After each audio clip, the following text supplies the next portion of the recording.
Why UPSC focus too much on NCERT books?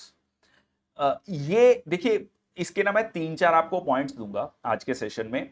और आखिरी का जो पॉइंट है वो मेरे पर्सनल एक्सपीरियंस के बेस पे है। और आप कमेंट सेक्शन बॉक्स में जरूर लिखिएगा कि क्या आप उस पर्टिकुलर पॉइंट से एग्री करते हैं या नहीं करते हैं। शुरुआत करते हैं सेशन की। मैं संदीप बंसल आपका स्वागत करता हूं। जय हिंद, वंदे मातरम। देखो, सबसे पहले एनसीईआरटीज के बारे में ये समझ लो कि इंडिया के जो उस सब्जेक्ट के बेस्ट एक्सपर्ट्स हैं उन्होंने वो बुक लिखी है। बहुत ऑथेंटिक बुक है, गवर्नमेंट बैक्ड है। दो ये समय समय पर चेंज होती रहती है, मतलब उसमें बदलाव होते रहते हैं, मॉडिफिकेशंस होती रहती हैं, बट गवर्नमेंट बैक्ड है। मान लीजिए कल को किसी क्वेश्चन को लेकर कोई डिस्प्यूट भी आता है तो कोर्ट में अगर मान लीजिए केस जाता है तो कोर्ट सबसे पहले जो है एनसीईआरटीज को देखेगी कि हाँ जी एनसीईआरटीज में क्या इंफॉर्मेशन दी है। ठीक है, सबसे ज्यादा ऑथेंटिक उसको माना जाएगा।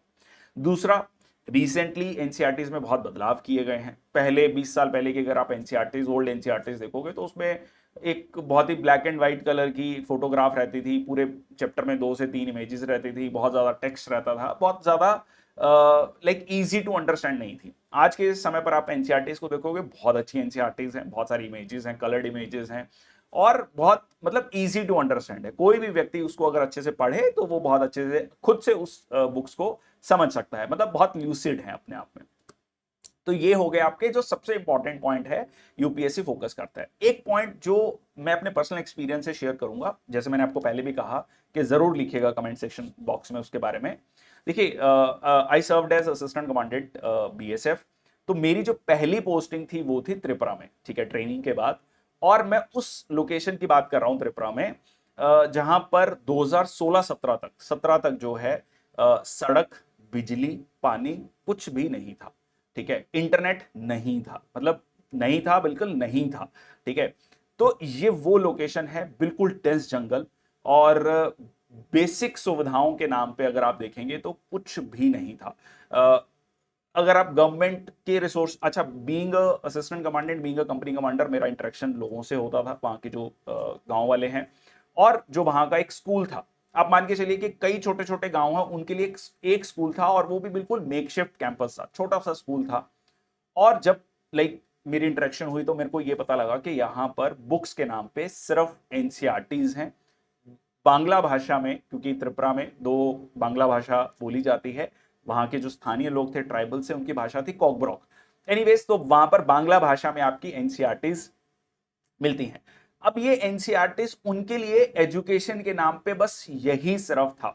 ट्रस्ट मी, अगर मैं इंटरनेट की बात करूं तो एक टेकरी पे चढ़कर, मतलब एक पहाड़ी के टॉप पर चढ़कर जो है, वहां पे इंटरनेट का, जैसे कहते हैं ना, एक वो एक्सेस आता था। वहां पे हम हफ्ते में जनरली एक बार जाते थे, और अपना जो भी स्मार्टफोन कह लीजिए वो लेके जाते थे। दो व्हाट्सएप पे 2000 मैसेज आ रहे हैं, 1800 मैसेज आ रहे हैं।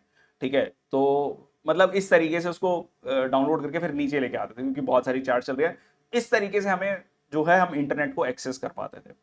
तो उस लोकेशन में क्या वो स्टूडेंट, एक स्टूडेंट जो दिल्ली में बैठा है, मुंबई कलकत्ता में बैठा है, चेन्नई में बैठा है, अहमदाबाद में बैठा है, जयपुर में बैठा है, पटना में बैठा है, लखनऊ इलाहाबाद में बैठा है, चंडीगढ़ में बैठा है, क्या ये जो स्टूडेंट है, जो वो गांव में बैठा है, जहां पर कुछ बेसिक सुविधाएं कुछ भी नहीं है, जिसके पास एजुकेशन के नाम पे सिर्फ वो एनसीईआरटी की बुक्स हैं, और एक ये जो स्टूडेंट है जिसके पास इंटरनेट का एक्सेस है, जिसके पास बुक्स हैं, जिसके पास कोचिंग है, क्या वो ये स्टूडेंट इस स्टूडेंट के साथ कंपेयर कर सकता है, कंपीट कर सकता है?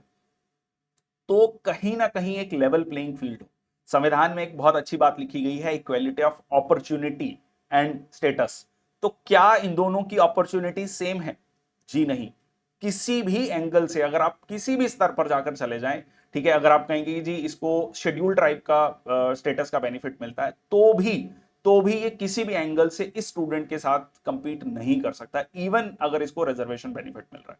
तो कहीं ना कहीं जो एक लेवल प्लेइंग फील्ड आए, उसके लिए बहुत ज्यादा जरूरी है कि एनसीईआरटीज पर फोकस किया जाए। अगर वहां पे एक स्टूडेंट है, वो भी सोच सके कल को कोई एग्जाम देने की, कुछ अफसर बनने की, या कोई कोई भी एग्जाम क्लियर करने की, तो कहीं ना कहीं मुझे लगता है, मेरा पर्सनल मानना है कि ये भी एक बहुत बड़ा फैक्टर है कि एनसीईआरटी बुक्स जो हैं, लाइक आपको इंडिया के हर एक कोने में मिलेंगी, गवर्नमेंट बैक्ड हैं।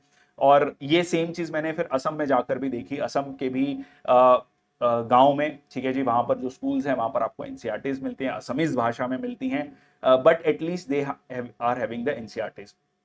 वहां पर सड़क बिजली पानी था, बट आप ये सोच के चलिए कि बहुत लोगों की फाइनेंशियल कंडीशन ऐसी नहीं है कि वो किसी भी तरीके के resources apart from that resource जो है वो उसको एक्सेस कर सके।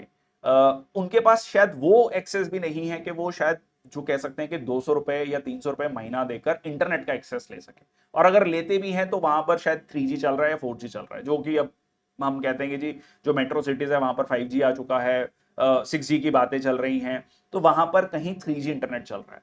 तो ये जो सिमिलैरिटी है, या कह लीजिए दो सेट ऑफ स्टूडेंट्स के बीच में, मैंने एक आपको बहुत प्रैक्टिकल एग्जांपल दिया, उनके बीच में किसी भी तरीके से सिमिलैरिटी नहीं है। अब मैं जो आपको एक एग्जांपल बता रहा था त्रिपुरा की, अब उन स्टूडेंट के साथ सिर्फ ये चैलेंज नहीं है कि एनसीईआरटीज हैं, उनकी जो मातृभाषा कह लीजिए वो है कोकब्रोक, उनके लिए बांग्ला भाषा भी एक फॉरेन लैंग्वेज की तरह है, उनको उसको मतलब कह लीजिए समझने में भी बहुत दिक्कत आती है। अब पहले वो बांग्ला की बुक्स को समझेंगे, फिर जाकर कहीं वो हिंदी में थोड़ा बहुत अच्छे होंगे, इंग्लिश तो उनके लिए बहुत दूर की बात है। तो आप ये समझ के चलिए कि उनको भी कंपीट करना है, ठीक है, उन तक भी एजुकेशन लेके जानी है। तो that was my time, thank you so much. कैसा लगा ये वाला पॉइंट जरूर बताएगा, और आई होप मैं आपको वो मैसेज कन्वे करने में कामयाब हुआ, और क्या जो मेरा एनालिसिस है, मेरी ऑब्जर्वेशन है, ये सही है, मेरा पर्सनल जो आइडिया है, जरूर लिखेगा कमेंट सेक्शन बॉक्स में। Thank you so much. जय हिंद, वंदे मातरम।